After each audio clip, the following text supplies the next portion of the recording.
কথায় বলে ভোগ দর্শনে দুর্ভোগ কাটে। কথাটা কিন্তু একদম সত্যি। আর আমি আরও একটা কথা মনে করি, ঠাকুরের ভোগ প্রসাদ পাওয়া কিন্তু ভাগ্যের ব্যাপার।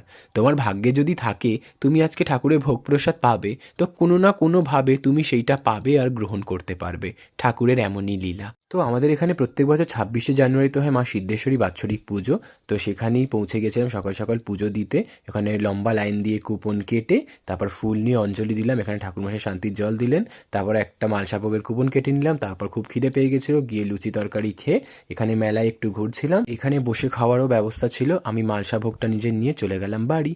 মালসা ভোগের মধ্যে ছিল খিচুড়ি, আলুর দম, বেগুন ভাজা, আলু ভাজা, কুমড়ো ভাজা আর পায়েস। ভোগ প্রসাদের স্বাদ নিয়ে বলার ঔদ্ধত্য আমার নেই। এই ভোগ প্রসাদটা যে আমি গ্রহণ করতে পারছি, এটাই আমার কাছে অনেক ভাগ্যের বিষয়। ভোগ প্রসাদ মানেই অমৃত। মা সিদ্ধেশ্বরীর কাছে একটাই প্রার্থনা করি, তোমরা সবাই খুব ভালো থেকো। মা তোমাদের সকলের মঙ্গল করুক। জয় মা সিদ্ধেশ্বরী।